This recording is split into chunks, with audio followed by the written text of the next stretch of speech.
பத்திரிகை நண்பர்களுக்கு எங்களுடைய மாலை வணக்கத்தை தெரிவித்துக் கொள்கின்றோம். அன்பு சகோதரர்களே, நம்முடைய அவிநாசி அத்திக்கடவு திட்டம் நீண்ட நெடுகாலமாக தமிழகத்தில் உற்று நோக்கப்படக்கூடிய ஒரு திட்டம். நாம் இன்னைக்கு பத்திரிகை நண்பர்கள் எங்கே சந்திச்சுட்டு இருக்கோம் அப்படின்னாங்கன்னா, அவிநாசி அத்திக்கடவு திட்டத்தினுடைய 6 பம்ப் ஹவுஸில் 3வது இருக்கக்கூடிய திருவாச்சி பம்ப் ஹவுஸ் பக்கத்தில், பம்ப் ஹவுஸ் பக்கத்தில் நாம் சாலையில் அமர்ந்து உங்களிடம் பேசிக் கொண்டிருக்கின்றோம். குறிப்பாக இந்த அவிநாசி அத்திக்கடவு திட்டத்தை பொறுத்தவரை பாரதிய ஜனதா கட்சி நிறைய போராட்டத்தை பண்ணோம். கடந்த ஒரு 39 மாதங்களாக இது வேகமாக திட்டத்தை முடிக்கணும், மக்கள் பயன்பாட்டு கொண்டு வரணும், விவசாய பெருமக்கள்கிட்ட இந்த ரைட் ஆஃப் யூஸ் பர்மிஷன் வாங்கி நம்ம போட்டிருக்கக்கூடிய பைப்புக்கெல்லாம் வேகமாக பணம் கொடுக்கணும். குறிப்பாக இந்த முக்கியமான திட்டம் ஆரம்பித்து இத்தனை ஆண்டுகள் ஆகியிருந்தும் கூட மக்களுக்கு எந்த பிரயோஜனம் இல்லை. பார்த்தீங்கன்னா பைப் போடுற விவசாய நிலத்துக்குள்ள போய் 3 வருஷமா பைப் போடுறாங்க. அப்போ 3 வருஷமா விவசாயம் பண்ண முடியல. அதனால எந்த பிரயோஜனமும் இல்லாமல் இந்த திட்டம் போயிட்டே இருக்கு. அதனால தான் இன்று இங்க இருக்கக்கூடிய அந்த பம்ப் ஹவுஸுக்கு நம்முடைய பாரதிய ஜனதா கட்சியினுடைய தலைவர்கள், தொண்டர்கள், விவசாய பெருமக்கள் எல்லோரும் இங்கே வந்து திருவாச்சி பம்ப் ஹவுஸை பார்த்துட்டு பார்வையிட்டு விட்டு நம்ம நண்பர்கள்ட்ட பேசிட்டு இருக்கோம். அவிநாசி அத்திக்கடவு திட்டம் என்ன நமக்கு தெரியும். உபரி நீரை ஒரு பகுதியிலிருந்து எடுத்து வறட்சியாக இருக்கக்கூடிய ஒரு பகுதிக்கு நீரை கொண்டு போறதுதான் திட்டம்.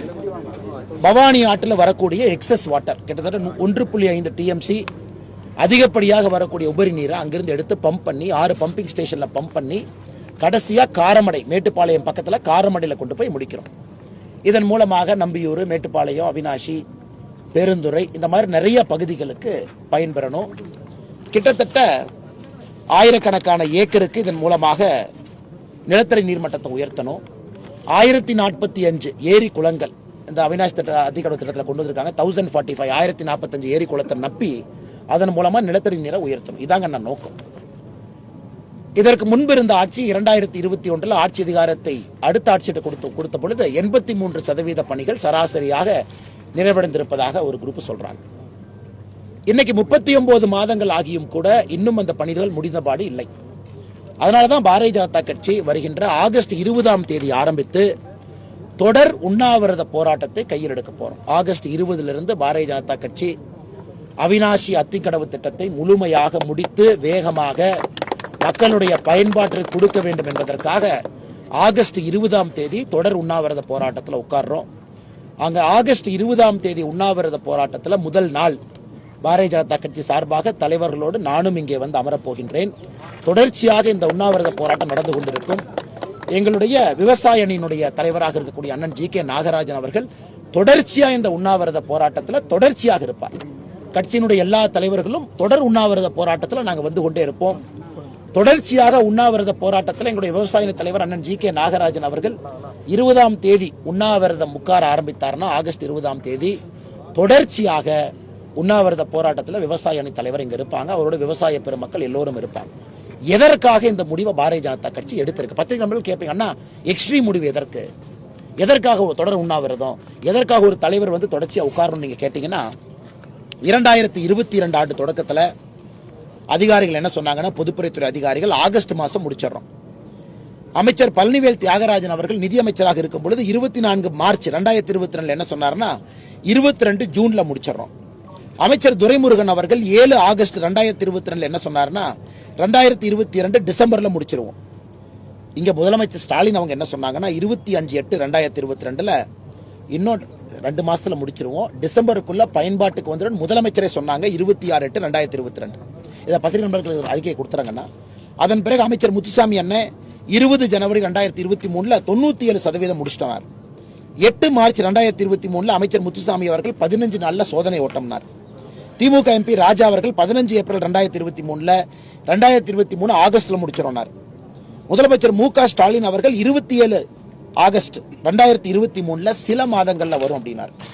அமைச்சர் முத்துசாமி அவர்கள் 7 அக்டோபர் 2023 99% முடிஞ்சிருச்சினார். அமைச்சர் துரைமுருகன் அவர்கள் 9 அக்டோபர் 2023 காளிங்கராயர் அணையில் நீர் நிரப்பிய பின்னர் தான் இங்க தண்ணி கொண்டு வருவனார். மறுபடியும் முத்துசாமி அண்ணன் துரைமுருகன் 29 அக்டோபர் 2023 அவரே 99% முத்துசாமி சொன்னார். ஆனால் துரைமுருகன் 97% முடிஞ்சிருக்கிறார். அமைச்சர் முத்துசாமி அவர்கள் 9 நவம்பர் 2023 2024 பொங்கல் தினத்தன்னைக்கு தோக்கோலா நடத்துவோம் அப்படின்னார். அமைச்சர் துரைமுருகன் அவர்கள் 6 டிசம்பர் 2023 எல்லா பணிகளும் முடிச்சுட்டு துவக்கலாம் நடத்துவோம்.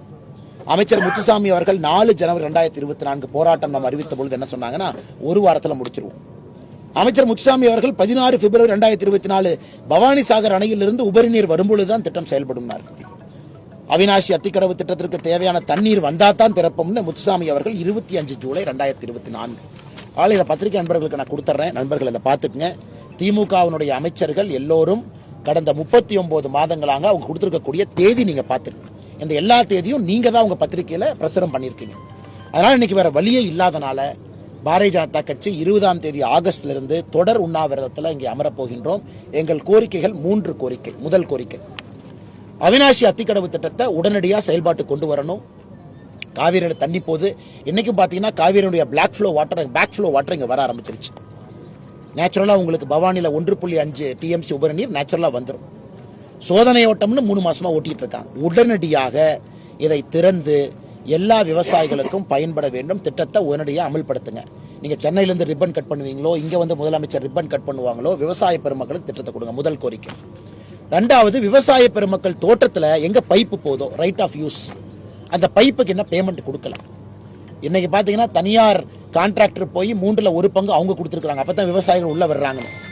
அதனால உடனடியாக விவசாய பெருமக்களுக்கு பைப் போட்ட காசை உடனடியாக முத்துசாமி அவர்கள் இன்னையிலிருந்து 1 வாரத்துக்குள்ள பணத்தை ரிலீஸ் பண்ணணும். 1 வாரத்துக்குள்ள பணத்தை ரிலீஸ் பண்ண ஒரு பெரிய விஷயமே இல்லைன்னா, இதற்காக ஒதுக்கப்பட்ட பணம் தான் 1652 கோடி. அரசு கஜானாவில் அந்த பணம் உட்கார்ந்துருக்கு.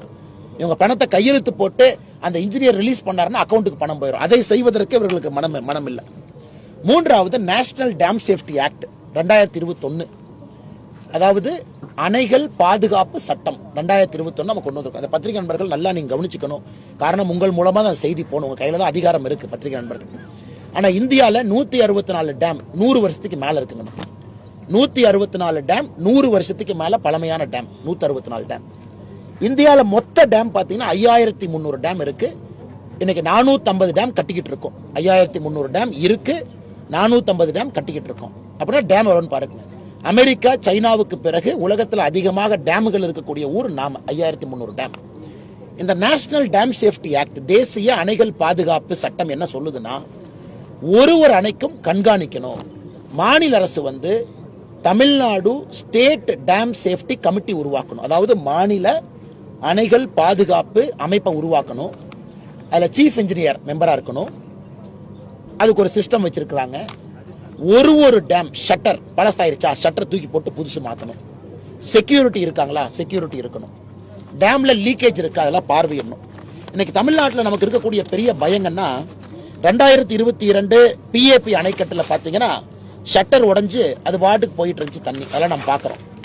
அடுத்தது பவானி சாகர், ஆலியாறு, திருமூர்த்தி, அமராவதி அணை, இதனுடைய சட்டர்கள் மாற்றப்படாமல் லீக்கேஜ் ஆகிட்டு இருக்கு. இன்னைக்கு நீங்க போய் பார்த்தீங்கன்னா, உத்து பார்த்தீங்கன்னா, நான் சொல்லியிருக்கக்கூடிய பவானி சாகர், ஆலியாறு, திருமூர்த்தி, அமராவதி அணையுடைய சட்டர்களை பார்த்தீங்கன்னா லீக்கேஜ் ஆகுது. சட்டரும் பழைய சட்டம்.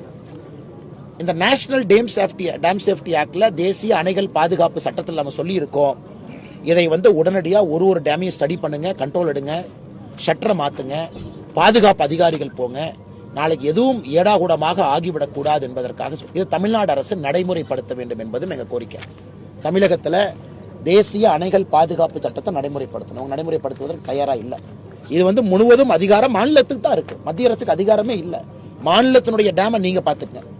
இப்ப கர்நாடகாவில் இருக்கக்கூடிய ஒரு காவேரி டேம்ல இருக்கக்கூடிய தண்ணி தமிழ்நாட்டுக்கு வருதுன்னா, அந்த மாதிரி இருக்கக்கூடிய டேமை வந்து மத்திய அரசு பாதுகாக்கும். அருமையான சட்டங்க. தமிழ்நாட்டுக்கு இது ரொம்ப அருமையான சட்டம். ஒரு டேம் பக்கத்து மாநிலத்தில் இருக்கு, பயனாளி இன்னொரு மாநிலத்தில் இருக்காங்க அப்படின்னா மத்திய அரசினுடைய டேம் சேஃப்டி கமிட்டி பார்த்துக்குவாங்க. ஸோ தமிழ்நாடுக்கு மிக மிக சிறப்பான ஒரு சட்டம் தேசிய அணைகள் பாதுகாப்பு சட்டம். அந்த மாநில அரசு, எங்களுக்கு பயம் வருது, இதே மாதிரி போச்சுன்னா ஷட்டர் உடையும், டேம் அவங்க பாதுகாக்கிறாங்களா? ஏன்னா 2 நாட்களுக்கு முன்பு தான் நாங்கள் சொல்லியிருந்தோம், கட்டப்பட்ட ஒரு சிறிய அணை அடிச்சுட்டு போயிருச்சு. ஆனால் 3 அம்ச கோரிக்கையை வலியுறுத்தி ஆகஸ்ட் 20ஆம் தேதி பாரதிய ஜனதா கட்சி போராட்டத்தில் இறங்குறோம். அவினாசி அத்திக்கடவு திட்டத்தை தொடர்ந்து விவசாயிகளுக்கு விடுங்க. 2வது, விவசாய பெருமக்களுக்கு பணத்தை கொடுங்க, பைப் போட்டதுக்கு ரைட் ஆஃப் யூஸ். 3வது, நேஷனல் டேம் சேஃப்டி ஆக்ட்ல இருக்கக்கூடிய ஸ்டேட் டேம் சேஃப்டி கமிட்டியை உருவாக்கி எல்லா அணைகளையும் பாதுகாப்புங்க. அதனால் விவசாயிகளுக்காக பாரதிய ஜனதா கட்சி களத்தில் இறங்குகின்றோம். அதனால தான் இன்னைக்கு வந்து நாங்கள் கேட்டோம். அதிகாரிகள் பாவம் என்ன சொல்லுவாங்க, உடனடியாக வந்துருங்க ஐயா, நான் 2 மாசத்துல வந்துருங்க ஐயா. ஏன்னா முதலமைச்சரே 2 மாசம்னு சொல்லி 2 வருஷம் ஆகுது.